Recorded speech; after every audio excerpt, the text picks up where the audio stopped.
നമസ്കാരം. അപ്പോ ലോകമെമ്പാടുമുള്ള മലയാളികൾ ഇത്രയും നാളും കാത്തിരുന്ന ആ വാർത്ത ഒടുവിൽ വന്നിരിക്കുകയാണ്. നമ്മുടെ കേരളത്തിന്റെ അടുത്ത ജനാധിപത്യ ഉത്സവത്തിന്റെ തീയതികൾ പ്രഖ്യാപിച്ചു. അപ്പൊ നമുക്ക് നേരെ ആ വിശേഷങ്ങളിലേക്ക് കടക്കാം. അതെ, നിങ്ങൾ കേട്ടത് ആക്തും ശരിയാണ്.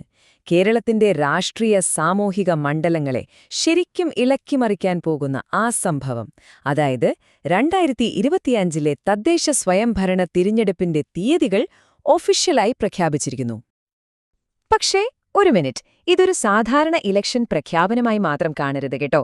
കാരണം എന്താണെന്ന് വെച്ചാൽ, കേരളത്തിൽ ഇതൊരു രാഷ്ട്രീയ പ്രക്രിയ എന്നതിലുപരി ഒരു വലിയ ആഘോഷമാണ്. ശരിക്കും പറഞ്ഞാൽ ഒരു ഉത്സവം. ഈ ഉത്സവപ്രതീതിയുടെ കാരണം എന്താണെന്നല്ലേ? സംഭവം ഇതാണ്: ലോകമെമ്പാടുമുള്ള മലയാളി സമൂഹം ഈ തെരഞ്ഞെടുപ്പ് ദിവസങ്ങളെ ഒരു ഉത്സവമാക്കി മാറ്റുന്നു. ശരിക്കും സംസ്ഥാനം മുഴുവൻ ഒരു ആഘോഷത്തിന് തയ്യാറെടുക്കുന്ന ഒരു ഫീലാണ് ഈ ദിവസങ്ങളിൽ. ചായക്കടകൾ മുതൽ സോഷ്യൽ മീഡിയ വരെ ആവേശകരമായ ചർച്ചകൾ കൊണ്ട് നിറയും. അപ്പോ സ്വാഭാവികമായും ഒരു ചോദ്യം വരാമല്ലേ? എന്താണ് ഈ ഒരു സവിശേഷമായ അന്തരീക്ഷമുണ്ടാക്കുന്നത്? എന്തുകൊണ്ടാണ് കേരളത്തിലെ ഒരു തെരഞ്ഞെടുപ്പ് ഇത്രയധികം ആവേശത്തോടെ ഒരു ഉത്സവമായി മാറുന്നത്? അപ്പോ ഈ ജനാധിപത്യ ഉത്സവത്തിന് പിന്നില് പ്രധാനമായും 3 ചേരുവകളുണ്ട്. ഒന്നാമത്തേത് കേരളീയരുടെ ഉയർന്ന പൗരബോധം, രണ്ടാമത്തേത് അതിവിപുലമായ ജനപങ്കാളിത്തം, പിന്നെ ജനാധിപത്യ മൂല്യങ്ങളോടുള്ള ആഴത്തിലുള്ള ബഹുമാനം.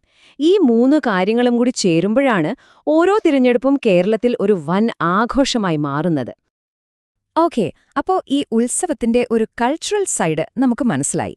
ഇനി എല്ലാവരും അറിഞ്ഞിരിക്കേണ്ട ഏറ്റവും പ്രാക്ടിക്കലായ, ഏറ്റവും പ്രധാനപ്പെട്ട കാര്യങ്ങളിലേക്ക് വരാം. അതായത് തീയതികളിലേക്ക്. കാലണ്ടർക്കൊന്ന് എടുത്തു വെച്ചോളൂ.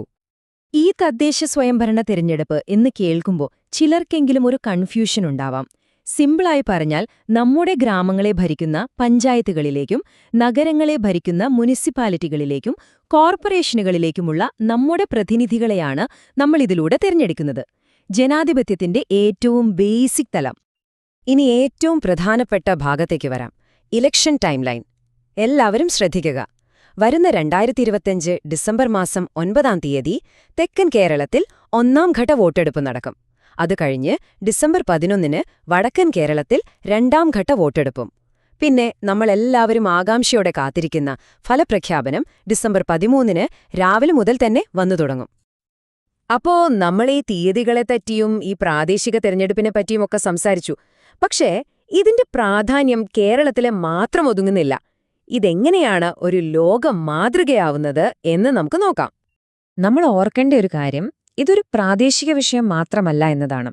ലോകത്തിന്റെ പല ഭാഗങ്ങളിലുള്ള മലയാളി സമൂഹം വളരെ താൽപര്യത്തോടെ ഉറ്റുനോക്കുന്ന ഒരു സംഭവമാണിത്. അവരുടെ ചർച്ചകളിലും സംവാദങ്ങളിലും ഈ തെരഞ്ഞെടുപ്പ് എപ്പോഴും ഒരു പ്രധാന വിഷയമായിരിക്കുമെന്ന കാര്യത്തിൽ സംശയമൊന്നുമില്ല. ലോകത്ത് പലയിടത്തും ജനാധിപത്യം പലതരം വെല്ലുവിളികൾ നേരിടുമ്പോൾ ഇത്രയും സജീവമായ ജനപങ്കാളിത്തത്തോടെ നടക്കുന്ന കേരളത്തിലെ ഈ തെരഞ്ഞെടുപ്പ് ഒരു ഒന്നാം തരം മാതൃകയായിട്ടാണ് നിലകൊള്ളുന്നത്. ഇത് ലോകത്തിന് തന്നെ ഒരു പാഠമാണ് ശരിക്കും. അവസാനമായി നമുക്ക് സ്വയം ചോദിക്കാവുന്ന ഒരു ചോദ്യത്തോടെ ഇത് അവസാനിപ്പിക്കാം. ലോകത്തിന് എന്ത് സന്ദേശമാണ് കേരളത്തിന്റെ ഈ ജനാധിപത്യോത്സവം നൽകുന്നത്? ഇതിനെക്കുറിച്ചൊന്ന് ചിന്തിച്ചു നോക്കൂ. അടുത്ത തവണ കാണുന്നതുവരെ നന്ദി.